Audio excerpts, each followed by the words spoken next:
Good morning dear student. आज की class में हम लोग चालू करेंगे IERT एंट्रेंस एग्जाम 2020 में पूछे गए केमिस्ट्री के क्वेश्चन को। डियर स्टूडेंट, प्रत्येक क्वेश्चन का सॉल्यूशन बिल्कुल कॉन्सेप्ट के साथ आपको कराने वाला हूं, जिससे आपको प्रत्येक क्वेश्चन के कॉन्सेप्ट अच्छी तरीके से समझ में आ सके। एक बात और मैं आपको बता दूं डियर स्टूडेंट, प्रत्येक क्वेश्चन के सॉल्यूशन के साथ साथ मैं आपको ये भी बताने वाला हूं कि किस क्वेश्चन पर और कितने क्वेश्चन आपके IERT एंट्रेंस एग्जाम में बन सकते हैं। तो डियर स्टूडेंट, अगले 20 से 25 मिनट आप अच्छी तरीके से ध्यान से इस क्लास को ज़रूर देखिएगा, जिससे आपको प्रत्येक क्वेश्चन के कॉन्सेप्ट अच्छी तरीके से समझ में आ सके और आपको यह भी समझ में आ सके कि किस टाइप के क्वेश्चन IERT एंट्रेंस एग्जाम में केमिस्ट्री से पूछे जाते हैं। और डियर स्टूडेंट, आपके पास जो बचे दिनों की संख्या है वह बहुत कम है, तो लास्ट के जो 20 to 30 डेज बचे हैं, अच्छी तरीके से डेडिकेशन के साथ ज़रूर तैयारी कीजिएगा, जिससे आप बेस्ट से बेस्ट नंबर ला सके अपने IERT एंट्रेंस एग्जाम में। तो डियर स्टूडेंट, स्टार्ट करते हैं आज की क्लास। जो आपके केमिस्ट्री के क्वेश्चन दिए गए हैं IERT एंट्रेंस एग्जाम 2020 के पेपर में, वो आपका क्वेश्चन नंबर 26 से है।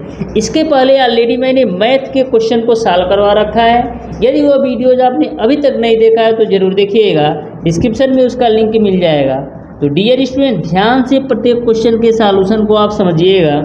तो क्वेश्चन नंबर 26 आपका है डियर स्टूडेंट, कुरकुरे के पैकेट में रिक्त स्थान पर एक अक्रिय गैस भरी जाती है, यह उसे रोकने के लिए किया जाता है। यानी कि कुरकुरे के पैकेट में रिक्त स्थान पर अक्रिय गैस भरी जाती है, यह अक्रिय गैस किसको रोकने के लिए प्रयुक्त किया जाता है? तो यह अक्रिय गैस डियर स्टूडेंट उपचयन को रोकने के लिए प्रयुक्त किया जाता है। यानी कि क्वेश्चन नंबर 26 का ऑप्शन नंबर बी सही हो जाएगा। यदि साधारण भाषा में बात करें तो नमी को रोकने के लिए, यानी कि जो आपका कुरकुरे के पैकेट के अंदर कुरकुरा होता है, कुरकुरे आपका नमी ना पकड़े यानी कि महराए ना, इसीलिए डियर स्टूडेंट आपका अक्रिय गैस का प्रयोग किया जाता है, जिसको केमिस्ट्री के भाषा में नमी को या महराने को डियर स्टूडेंट हम उपचयन बोलते हैं। यदि आपसे पूछा जाए डियर स्टूडेंट कौन सी अक्रिय गैस प्रयुक्त होती है कुरकुरे अथवा चिप्स के पैकेट में, तो कुरकुरे अथवा चिप्स के पैकेट में डियर स्टूडेंट जो अक्रिय गैस प्रयुक्त होती है वो आपका नाइट्रोजन होता है। इस तरीके से क्वेश्चन नंबर 26 आपको अच्छी तरीके से समझ में आया होगा। क्वेश्चन नंबर 27 आपका है डियर स्टूडेंट, प्रकाश के संपर्क में आने पर पारदर्शी फोटोग्राफिक परत का रंग धीरे धीरे परिवर्तित हो जाता है, ऐसा किसके कारण होता है? तो प्रकाश के संपर्क में आने पर पारदर्शी फोटोग्राफी परत का रंग धीरे धीरे परिवर्तित होने का जो मेन कारण है डियर स्टूडेंट वो आपका उष्मीय वियोजन का है। यानी क्वेश्चन नंबर 27 का ऑप्शन नंबर बी सही हो जाएगा। जैसे मैं आपको एक एग्जाम्पल के माध्यम से समझाता हूँ, जैसे आपका सिल्वर ब्रोमाइड है, इसका उपयोग हम किस लिए करते हैं? सफ़ेद एवं काले फोटोग्राफी के लिए हम सिल्वर ब्रोमाइड का उपयोग करते हैं। तो एक एग्जांपल ले लेते हैं सिल्वर ब्रोमाइड का। जैसे मैंने 2Ag और Br ले लिया। जब आप डियर स्टूडेंट सूर्य के प्रकाश में इसका उष्मीय वियोजन करेंगे तो ये आपका मिलेगा 2Ag प्लस का Br2 के रूप में। तो यहाँ तक आपको क्लियर समझ में आ गया होगा क्वेश्चन नंबर 27 भी। क्वेश्चन नंबर 28 आपका है, एल्युमिनियम वायुमंडल की ऑक्सीजन के संपर्क में आने के बाद Al2O3 बनाता है, यह क्रिया कौन सी है ये आपको बताना है। तो एल्युमिनियम वायुमंडल की ऑक्सीजन के संपर्क में, तो सबसे पहले हम एल्युमिनियम को ऑक्सीजन से संपर्क करा के Al2O3 बना लेते हैं। तो हम आपका Al2O3 यानी ऑक्सीजन का 3 भाग चाहिए, तो देखो मैं O2 यानी कि 3O2 ले लेता हूँ, प्लस का एल्युमिनियम का डियर स्टूडेंट हम 4 भाग ले लेते हैं, यानी कि 4 भाग मैंने ले लिया एल्युमिनियम। तो यहाँ से जब अब क्रिया कराएंगे तो आपको मिल जाएगा 2Al2O3 के रूप में। इस तरीके से आपका कुछ रासायनिक अभिक्रिया होता है। यह जो क्रिया होती है डियर स्टूडेंट संक्षारण की वजह से होती है। यानी कि क्वेश्चन नंबर 28 का ऑप्शन नंबर ए सही हो जाएगा। क्वेश्चन नंबर 29 आपका है डियर स्टूडेंट, जब नीले रंग के CuSO4 क्रिस्टल को गर्म किया जाता है तो एक सफ़ेद अक्रिस्टलीय ठोस पदार्थ प्राप्त होता है, यह सफ़ेद ठोस है। तो यह जो आपका सफ़ेद ठोस पदार्थ होता है ये आपका CuSO4 इंटू का H2O के रूप में होता है, यानी कि क्वेश्चन नंबर 29 का ऑप्शन नंबर ए सही होगा। क्वेश्चन नंबर 30 आपका डियर स्टूडेंट, अम्लीय माध्यम में फिनाप्थेलीन का रंग होता है। तो डियर स्टूडेंट, अम्लीय माध्यम में फिनाप्थेलीन का जो रंग होता है वो आपका रंगहीन होता है, यानी कि क्वेश्चन नंबर 30 का ऑप्शन नंबर सी सही हो जाएगा। अम्लीय माध्यम में फिनाल्फैथिलीन का जो रंग होता है वो आपका रंगहीन होता है। क्वेश्चन नंबर 31 आपका है, आवर्त सारणी का द्वितीय उच्चतम विद्युत ऋणात्मक तत्व है। तो आवर्त सारणी का द्वितीय उच्चतम विद्युत ऋणात्मक तत्व जो आपका है वो आपका फ्लोरीन है, यानी कि क्वेश्चन नंबर 31 का ऑप्शन नंबर ए सही हो जाएगा। क्वेश्चन नंबर 32 आपका है, 5वीं कक्षा में अर्धपूरित इलेक्ट्रॉनिक विन्यास वाला तत्व है। 5वीं कक्षा में अर्धपूरित इलेक्ट्रॉनिक विन्यास वाला तत्व कौन सा है ये आपको बताना है। तो वह तत्व आपका मैग्नीशियम है। इस तरीके से आपका क्वेश्चन नंबर 32 का ऑप्शन नंबर बी सही हो जाएगा। आपका ऑप्शन नंबर सी और ऑप्शन नंबर टी कट गया है, तो इस तरीके से क्वेश्चन नंबर 32 का ऑप्शन नंबर बी सही होगा। क्वेश्चन नंबर 33 आपका प्रभावी नाभिकीय आवेश का क्रम है, यानी कि प्रभावी नाभिकीय आवेश का क्रम क्या है। तो प्रभावी नाभिकीय आवेश का जो क्रम है वो आपका लिथियम, सोडियम, पोटेशियम और रुबिडियम करके है, यानी कि क्वेश्चन नंबर 33 का ऑप्शन नंबर बी सही हो जाएगा। सबसे ज़्यादा रुबिडियम का होता है, उसके बाद से पोटेशियम का, उसके बाद से सोडियम का, और सबसे कम जो होता है वो आपका लिथियम का। क्वेश्चन नंबर 34 आपका निम्नलिखित में से त्रिक है। तो सबसे पहले आपको यह समझना है कि त्रिक का मतलब क्या होता है। तो त्रिक का मतलब ये है डियर स्टूडेंट, आपको पहले और तीसरे तत्वों के परमाणु क्रमांक का जो औसत है वो आपका बीच वाले तत्व के परमाणु क्रमांक के बराबर हो, यही आपका त्रिक होता है। यानी कि पहला तत्व और तीसरा तत्व दोनों के परमाणु क्रमांक का औसत आप निकाल लीजिए। जो औसत आए उस औसत का जो मान आएगा वो आपका बीच वाली तत्व के परमाणु क्रमांक के बराबर होगा, तो ही आपका त्रिक माना जाएगा। जैसे मैं ऑप्शन नंबर सी चेक कर लेता हूँ, तो बेरिलियम का परमाणु क्रमांक कितना होता है। बेरिलियम का परमाणु क्रमांक आपका 4 होता है, और तीसरा पद आपका है कैल्शियम। तो कैल्शियम का परमाणु क्रमांक कितना होता है 20। तो 20 और 4 जोड़ोगे कितना होगा 24। 20 और 4 24 हुआ। आपको एवरेज निकालना है, तो पहली और लास्ट वाली का जो योग आया 24, एवरेज निकालने के लिए क्या करेंगे 2, यानी कि संख्याओं का योग आपका 24 हो गया, बट्टे 2 करोगे तो यहाँ से आपको 12 मिल जाएगा, यानी एवरेज जो आ गया वो आपका 12 आ गया। पहली और तीसरी संख्या के परमाणु क्रमांक का जो औसत आ गया वो आपका 12 आ गया।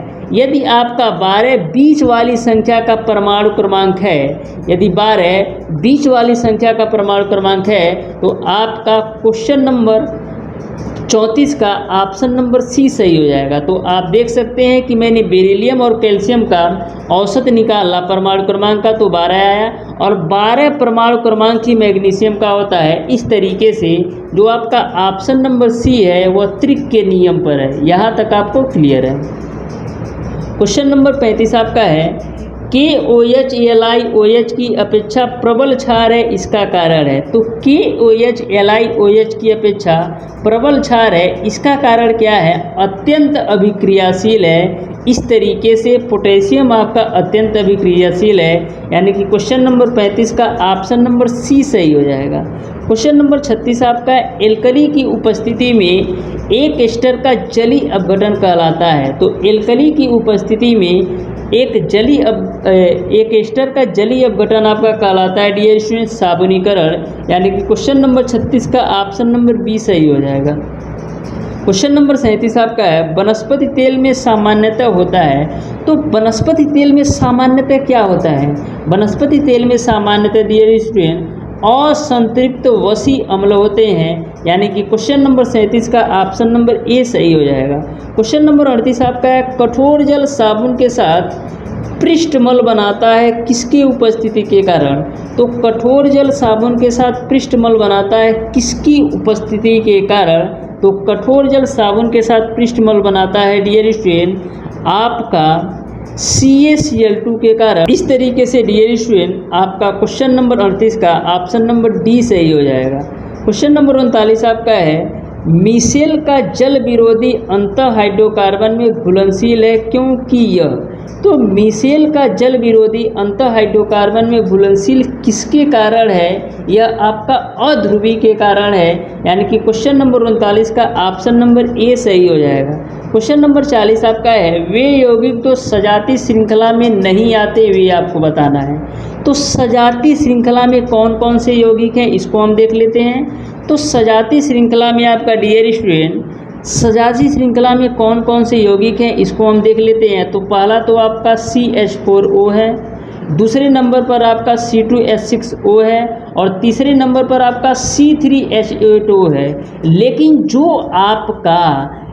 जो आपका C4H12O दिया है ये आपका सजाती श्रेणी में नहीं है, यानी कि क्वेश्चन नंबर 40 का ऑप्शन नंबर बी सही हो जाएगा। क्वेश्चन नंबर 41 आपका है, आगरा में ताजमहल का रंग किसके कारण परिवर्तित हो गया है?